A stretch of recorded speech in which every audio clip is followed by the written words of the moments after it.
A very good afternoon. So, reaching the green goals together, knowledge management and stakeholder relationships, that's the topic of our research that is in progress. And I would like to start with a question. For us, there are two words in this topic are particularly important. What do you think? Which ones? Which two words are specifically important here?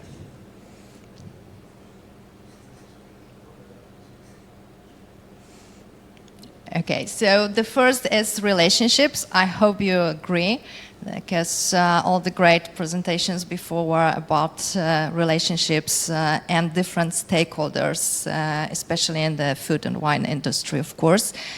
Indeed, the relationships and the relational capital is the most significant asset on which we build and maintain competitive advantage. And the second word, I was hoping that would be your guess as well, is knowledge.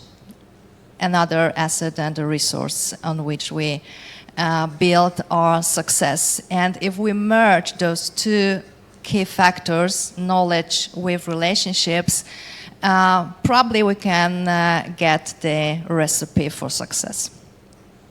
I'm very happy to cooperate on this research with Javier and Eduardo, and also my colleague from Poland, Aleksandra Rudawska. She couldn't make it to Alicante, but she's an expert in knowledge management as well. The aim of the research is to investigate knowledge management practices that are employed towards stakeholders, but not all of them, but towards those stakeholders that are perceived as key for attainment of the green goals of winery, because we are focusing here on the wine industry in Spain and in particular in Alicante region. Very briefly, from the theory, we build on the stakeholder theory, the natural resource-based view, and knowledge management. As to the stakeholder theory, probably you are familiar with it, so just very briefly, it posits that a business, an organization, also non-profit organization, should consider a broader spectrum of stakeholders, so different groups and individuals who can affect our business operations and our sustainability, or who are affected by our business, or both. So that's the main idea and something that most of us are familiar with, and I believe that we naturally connect with this stakeholder approach.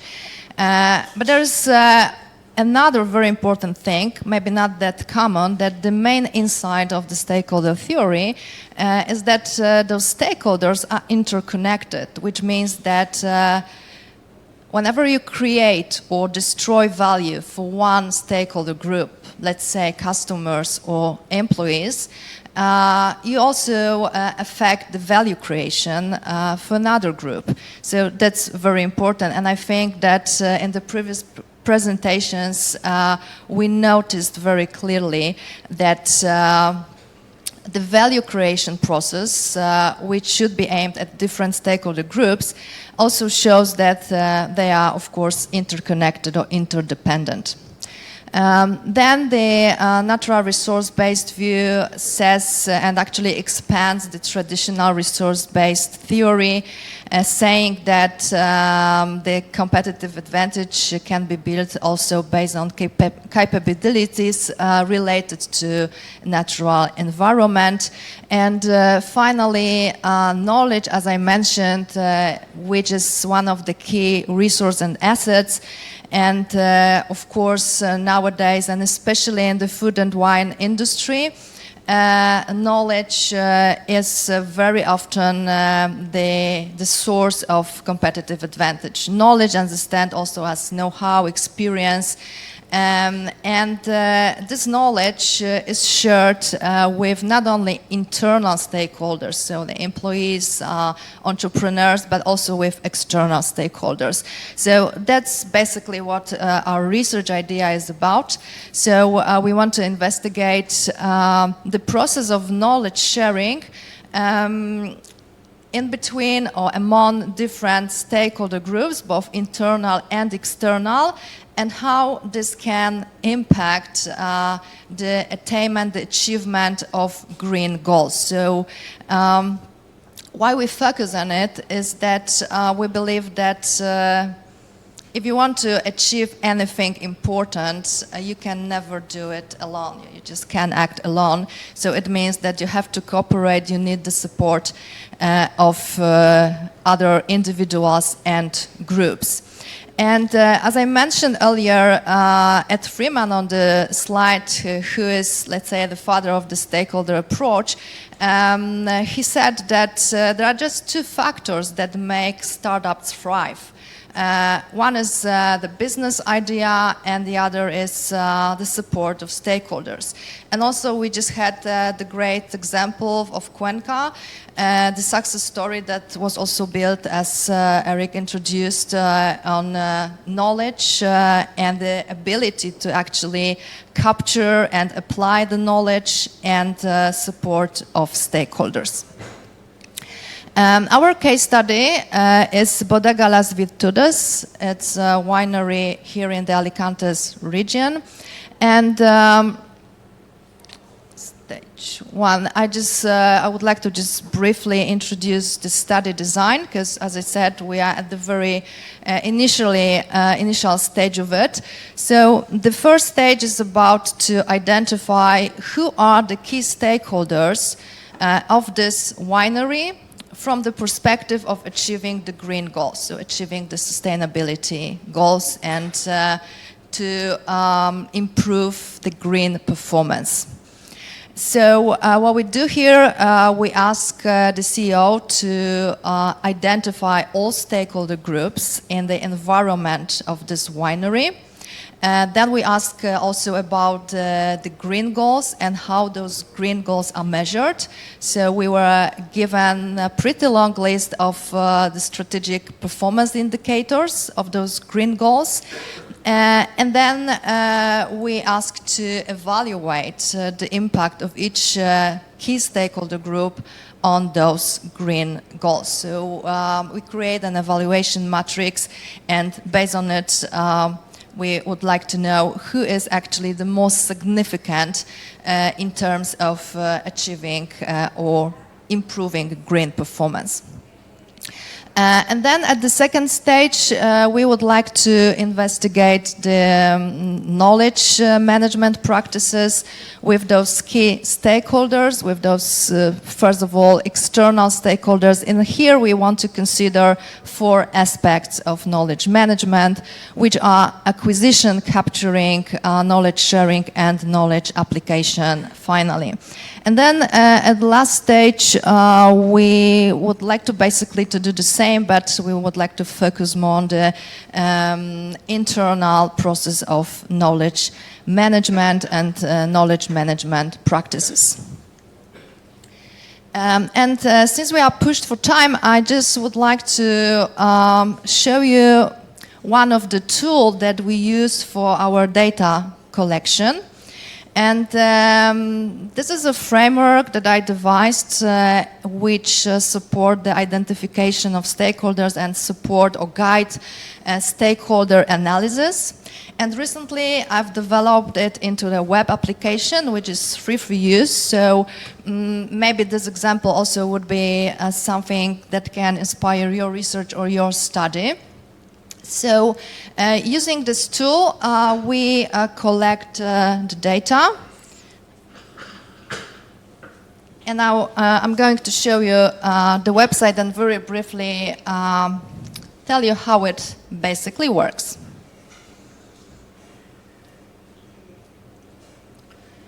Oops.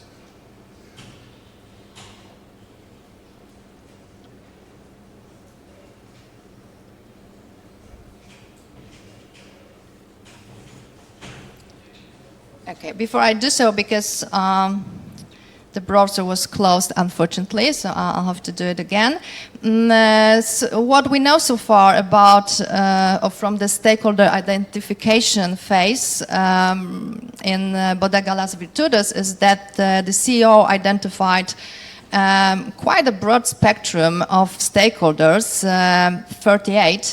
38 groups, which belongs to 10 generic categories like owners, viticulturists, employees, suppliers, customers, competitors, regulators, capital providers, and so on. They also pursue 7 green goals, which are measured by as many as 26 performance indicators, which is, I believe, really very ambitious practice. Here are just to give you a sense of what they do, pursuing or boosting their green performance. Here I listed those 7 green goals.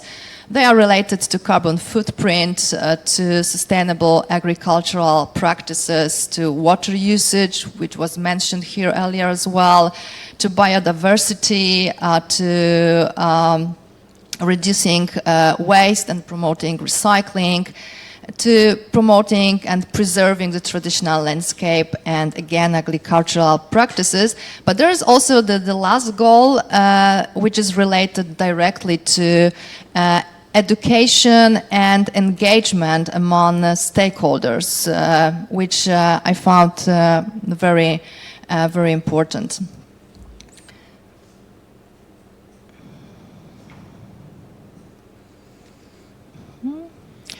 Okay, here we go. So that's the website on which you can use this application and actually carry out the analysis. It comprises a few modules. You can go through all of them. You can just select a few. And what we've done so far with the CEO of this winery, he scanned basically the environment, and here we got the list of those stakeholders that are perceived in the environment of this winery. They are categorized, so some generic categories are given at the beginning, and then the CEO just listed different groups within each category. So just to give you the idea, this list is pretty impressive in terms of the number of stakeholders and in terms of the very different stakeholder categories. So that's the first step. Then, because we finally want to evaluate the impact of stakeholders on the green goals, of course we have to know what are the green goals of this business. So again, there is a module in which we ask about these goals and indicators in particular of those goals. They are here all here listed. As I mentioned before, as many as 26 indicators were identified. So again, it's a pretty long list. And also in the next step, you can actually evaluate the importance of each goal. Is it just important? Is it very important? Or maybe it's absolutely crucial for the green performance. So using the app, in this case, the CEO is going to evaluate the importance of each indicator. And then the next thing, which we are mostly interested in, I call it management controls module, in which the app will guide you and ask you to evaluate the impact of each stakeholder on each indicator. So let's say we want to evaluate the impact of local cooperative members on the reduction in energy consumption, right? So of course this is going to be done by the CEO again or by the top management of the organization, but it's in the app you just evaluate using the provided scale. There might be just no impact, or the impact might be very high. So that's how it works. There is also another module of the analysis in which you can evaluate the mutual impact pairwise of all stakeholders.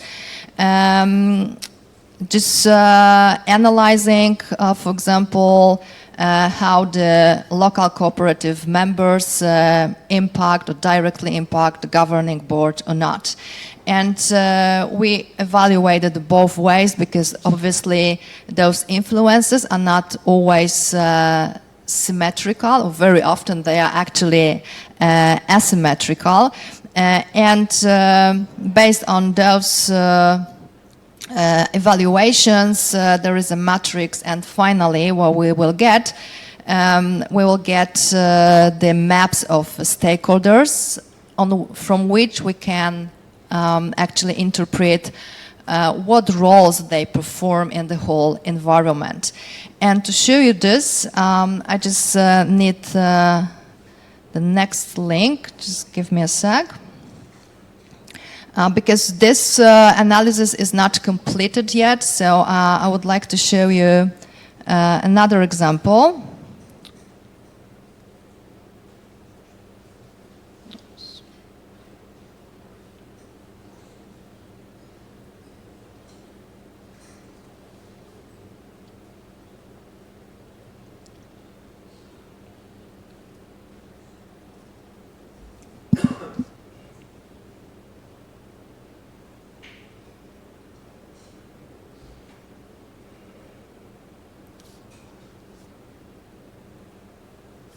Oh, this is a problem with clicking it.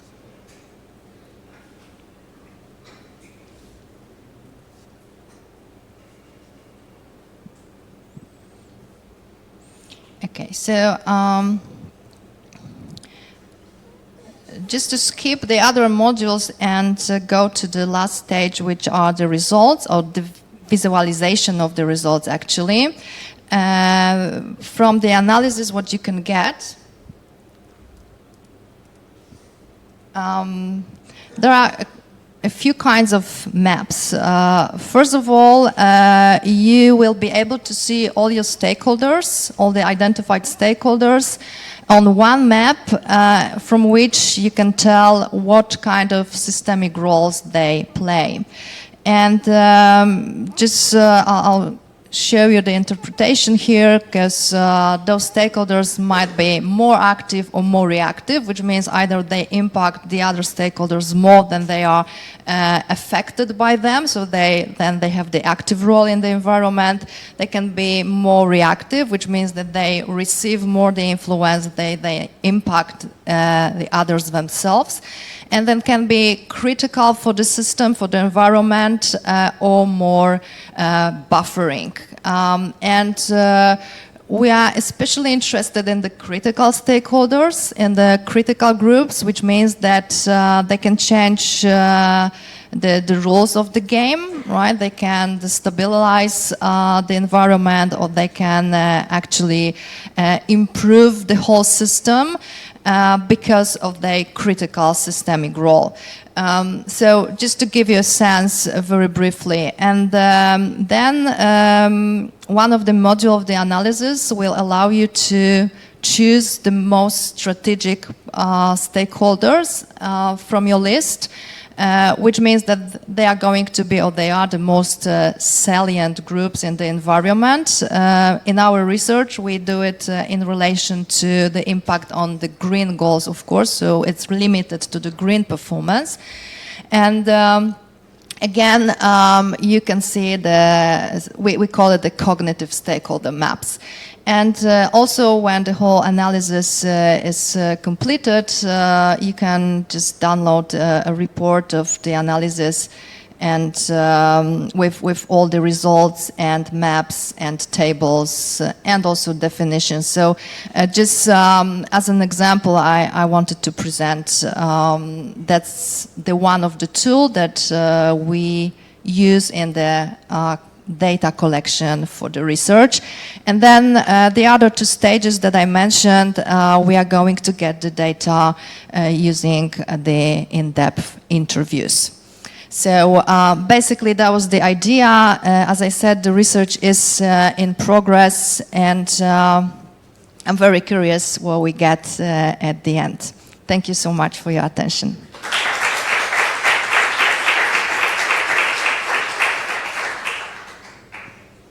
If you have any questions or comments, I'll be very happy to hear it now or after the session, of course. Congratulations on the presentation.